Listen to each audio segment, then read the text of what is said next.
Hey guys, what's up? Welcome to my little breakdown of the weekend. So I'll start off with Dragon Ball Super. Pretty good episode. I mean, the whole Super Saiyan uh, bargain sale that we got with Universe 6 is just so weird. So Kaba was teaching Kale how to become a Super Saiyan, and it didn't take a lot, but it was really out of rage for her, and she turned into the legendary Super Saiyan form. It's weird because they never really explained this green hair form with Broly. It's just the term that we've been referring to him as, but I just like there to be a bit more of an explanation somehow, some sort of backstory into this form, but I guess only because now it's become canon. Maybe we'll find out later. But anyway, Kale became a Super Saiyan, really out of rage for Kaba and how close he's becoming with Caulifla. But I mean, it's some kind of weird sort of love triangle-ish weird thing going on here.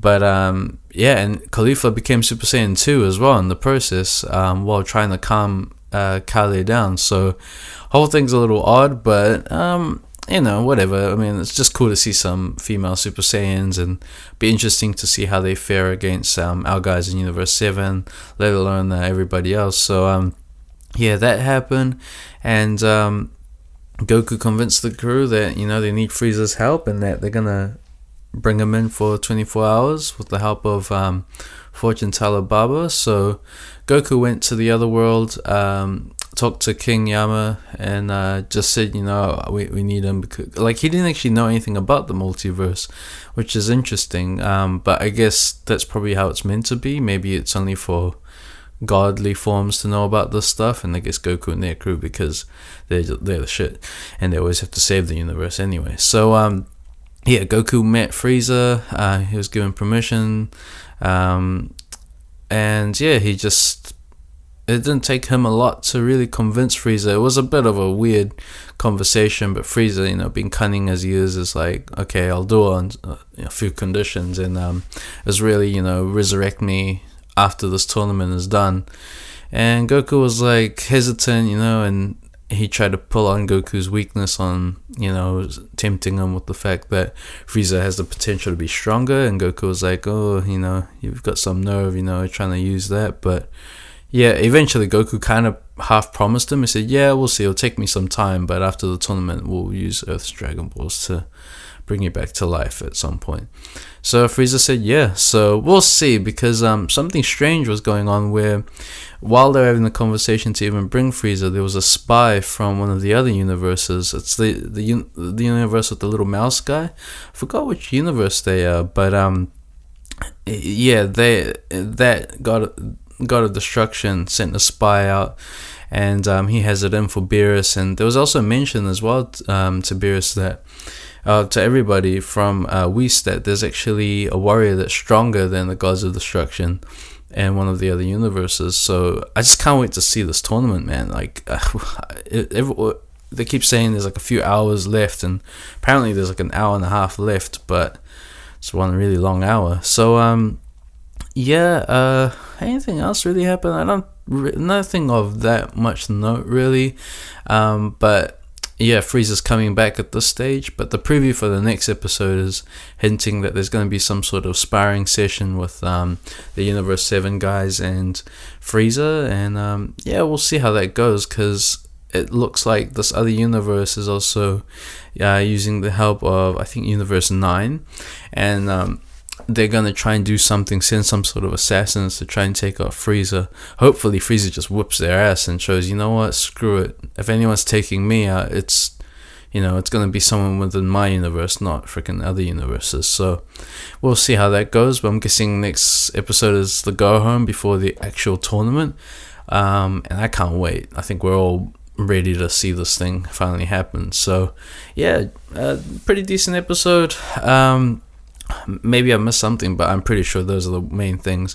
But yeah, just this Universe 6 Super Saiyan transformations is really interesting, because it's just total opposite to what we've come to see with Universe 7. I mean, granted, Trunks and Goten had an easy run of becoming Super Saiyans because it was more of a genetic thing, but Like, these guys are just almost making it seem like, no, you don't really need to just be angry. You can cash in on this other stuff. So, which is that tingling thing in the back. So anyway, be interesting to see how our universe guys react to them and how the whole battle goes on.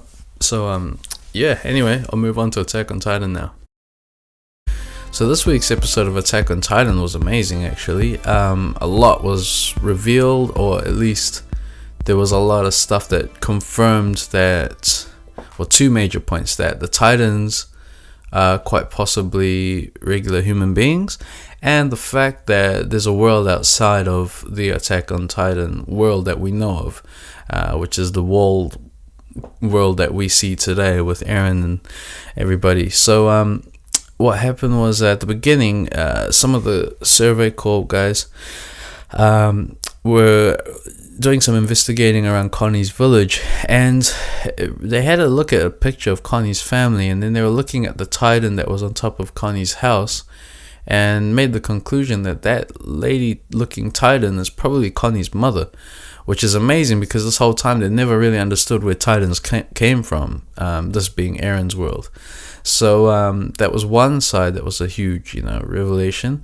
And on the other side, well, it delved into the backstory of Ymir, and Ymir was, well, she's willing to play along with Reiner and Bertolt if it means that they can, well, protect Krista, and because they know that Krista is of the royal lineage, but it actually explains, and I mean, I know the manga side of it, but really, the story with Ymir is that she is from another world, and that world is definitely outside of where Eren and them are from, and there's, I don't want to spoil too much, but she was taken as a child and really just used as a fake royal family member to help a cult following. And she grew up with that, and she felt loved, and she, it meant she could have decent meals and live a decent life for a while until they were caught and by these soldiers with guns. So that's like another thing. But these guys caught Ymir and them, and one of the people that was like one of her followers decided to blame on Ymir, saying, "Oh, it's her fault. She forced us to think that she was someone of royal blood and blah blah blah." And then when Ymir had the opportunity to tell them it was all, they're all shit, they're the ones who made her do this, she saw that these people were gonna suffer, so she took the blame for them, which just backfired anyway. These guys weren't gonna have it. They were tortured, and then they were thrown. They were all lined up at this wall by a beach, and there were people all lined up, and it sounded like, and I know the spoilers, but anyway, like, it sounded like they were all being injected, and then as they were kicked off this wall, they all became Titans, and Ymir was one of these people. So she lived for 60 years or so just as a mindless Titan, running mindlessly through the fields, until one day she just collapsed. With no food, she just became a depressed Titan, and she just became buried over time. And one day there was a group of warriors, as Reiner likes to put it, where it was Reiner, Bertolt, Annie, and their friend, and that just so happened to be where Ymir was buried, and so she woke up and ate their friend. So it actually explains why they didn't have enough time to become a Titan, and kill her. So they got away, but Ymir, because she ate one of the shifters, shifted back down to human form and realized, oh shit, I'm all good again. And she changed her whole lifestyle and adapted to this new world she was in, and this is the world that Eren and them live in. So they're almost there to explain the whole story, and I can't wait, because once you find out why everything is the way it is, it's just like, it's amazing. I've had to like go back and listen to like other people narrate the story over and over, just because I love hearing the story. Like, I've read about it, everything. It's just such a crazy concept. Like, I mean, the fact that someone can make up a story like this is pretty amazing to me. So anyway, it's gonna build up to a big confrontation in the next episode where they're gonna try and rescue. Well, they tried to get to Eren in time, but they got away because Reiner turned to Armored Titan, and Bertolt and them all took off with him, and Ymir thought maybe we can try and get Krista, which they did because Ymir turned into her Titan form and ate Krista. It didn't eat her, just placed her in their mouth and they got away. But I'm guessing, because I know in the future Krista's gonna be an important part of Eren's world, that they're gonna be able to get Krista back and Eren. But how they're gonna do that, I'm guessing is all gonna be revealed in the next episode. So it's all getting there, man. I love the series. I put it up there with almost like Game of Thrones type of storytelling. It's almost like I almost want them to do a live adaptation, not like the crappy movie they did, but then again, they'll probably spoil it. It's just such an awesome story, and I know there's a big following, but if there's a way they can get an even bigger following, it'll be awesome. So yeah, great episode. I can't complain, really. I really enjoyed it. So let's go move on to UFC 212 and WWE Extreme Rules next. Okay, so now on to UFC 212's co-and main event and also Extreme Rules. The UFC 212 event was actually pretty good. I didn't watch all the matches. I was kind of distracted. I was also listening to Joe Rogan's Fight Companion, but I caught the co-main event. Claudia Gadelha did an amazing job taking on Karolina Kowalkiewicz, and she choked her out, which was really surprising. I think she probably caught her by surprise. I don't know what happened, but Karolina, we've seen better performances from her, and she was devastated. And Claudia looked amazing, and she's really improved. She even said, I'm a new fighter now. So it started off as a bit of a striking match. It was actually only in the first round anyway, but it looked like, this is gonna be a typical strawweight fight. And then it got to the ground, and Claudia just got her back and took her out, and it was almost too easy for her. So where that leaves her, I'm not quite sure. She'll probably have to have one more fight for another number one contender shot. But that strawweight division's they have some pretty good matches. It's just Joanna's, she's the queen of that division, so it's going to take someone really exceptional to beat her, and Claudia could be that person if she gets another shot. We'll see. But yeah, so there was that fight, and I didn't catch. Before that was actually the Vitor fight, and I caught a little bit of it, and it looked like it was just some Brazilian judging really going on there, because Nate was actually doing really well. So poor Nate Marquardt lost that, but I don't think he really cares that much, to be honest. But yeah, the main event was sick.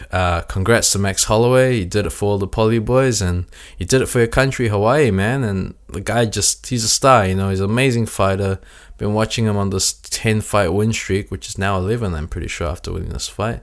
And started off a bit slow, but he said it was really part of his game plan. It's a marathon, not a sprint. So, they knew that Aldo would get tired by the third, and that's what happened. And, Max just started letting loose on the third and got him down with a double 1-2 and dropped him. And, just ground and pounded the shit out of Aldo until it was a point where Big John had to stop the fight. The Brazilians were devastated. Jose felt it was stopped too early, but you look at his face, it's like, dude, you want to just die over there? No one needs to see that, man. You got your ass whipped, just take it like a man. And, he's been a great champion. He did lose to Conor in that way, but Conor really got into his head. I'm a big fan of Conor, but Conor's so smart, man, the way he got him. So this wasn't that kind of fight, but this showed that Max can take a hit, he can dish it out, and he is the current king of the featherweight division. And it was just an impressive win, man. I'm a big fan of Max Holloway. So and already he's saying, who's next? I'm ready to defend this title, man. And that's what people want to see, man. They want to see a guy who wins the title and defend it. And that's what he's going to do. And I'm guessing he's taking on Frankie Edgar next, which is going to be freaking sick. If he can get through Frankie, the only other guy I can see him really having a match, because he's clean out the division, it'll probably be Cub. But if not Cub, Yair. So maybe Yair needs to take on Cub Swanson or something to try and bounce back. If Yair Rodriguez can beat Cub Swanson, then he is elite level. But Frankie proved that he's got a long way to go and he's got to learn more about the grappling game. So we'll see, but at least the featherweight division is it's exciting again. So yeah, big congrats to Max Holloway, man. I'm really stoked, and I like the guy. He's just a really cool guy. He gave props to the Brazilian crowd who obviously weren't happy with him, but at least he showed respect. So yeah, that was the UFC 2-2 main events. And now on to Extreme Rules. I'm not going to harp on about it too much. Decent event. Really, the main event was the only 5-star match. But there were some okay matches. The IC title match was fun in the way that they made the most of that strange stipulation where it's ironic it's Extreme Rules, but their match was if there's a disqualification, if Dean got disqualified, he'll lose the title, but it didn't actually happen that way. Miz just managed to distract him and the ref enough to land this skull crushing finale on Dean and win the title. And the Hardys lost their titles as well, which was what a lot of people predicted. Fun cage match, back and forth. Jeff did Whisper of the Wind, I think, Poetry of Motion. Which one is it? I think it's Whisper of the Whisper. Is it Whisper of the Wind? But he did that crazy move off the cage onto Shimaro, and they just lost because just as Jeff and Matt were coming out of the front door, the door of the cage, Shimaro, Sheamus and Cesaro just landed on the ground after climbing off the cage. So it was a pretty decent match. It allows the Hardys to finally have a reason to split up. Matt could probably blame Jeff for being a spider monkey and just relive their TNA feud. And the women's match was just brutal and sad and really pathetic. Bayley looked really weak. She couldn't use the kendo stick because she was too good and too nice of a person, and Alexa capitalized on that and beat the crap out of her and won the match. So sorry, I got a bit of a cold. And what else matches? There was a mixed tag match between Rich Swann and Sasha Banks against Noam Dar and Alicia Fox. Whatever that was. I just like seeing Sasha Banks dance, to be honest. But yeah, they won their match, and it was actually a surprise because it was in Baltimore, Maryland, which is where Rich Swann is from. So the hometown guy got to win the match. Amazing. And the Cruiserweight title match was actually pretty good, pretty brutal match. Back and forth. It was a submission match, and Neville really just outsmarted Austin Aries to the point where he was able to get the rings of Saturn, but it looked like Austin was finally going to win the title in this one, but it was just a way of taking advantage of certain rules, and that allowed Aaron Neville, what am I calling Aaron Neville for? Neville to, capitalize on the match, and yeah, he won. And but it was mainly the main event that was worth watching, and everyone got some cool spots in. Finn looked really strong, and Finn was actually gonna win the match when Samoa Joe Coquina clutched him to sleep. But there was some crazy bumps. Seth did a frog splash off the turnbuckle onto Bray onto the commentary table. Roman speared Finn and Samoa Joe through the barricade, and yeah, it was a crazy match. But yeah, Finn finally got the coup de grace on Roman. It looked like he was about to win, and then Joe came in and just locked in that choke and won. And it was amazing because we all thought that it was actually going to be Finn that was going to win this match. So this was a bit of a swerve for everybody, but exciting because everyone wants to see Joe and Brock, the two, I guess you could say the two toughest guys in WWE right now with MMA type backgrounds. I mean, Brock being a UFC champ and Joe trains in Jiu-Jitsu and Muay Thai and stuff, so it's going to be a really dynamic and fun match to watch. But it's a heel versus heel, so I'm guessing Brock might be the face, or maybe they're just not going to bother too much about that. But yeah, I think we're all excited to see it, and looking forward to it. And that's going to be at Great Balls of Fire, which is the most terrible pay-per-view name I've ever heard of, and Vince is still stuck in the 50s. So anyway, that was my recap of the weekend stuff. Hope you guys had a good weekend. If you enjoyed my review, let me know. If you didn't, let me know too. So yeah, thanks for watching. I'm gonna go blow my nose because I've got a bit of a cold, and I'm gonna go record some music. So I'll be back with my Raw and SmackDown review later in the week, and yeah, enjoy, and I'll see you soon. 'Cause I gotta know, so say something.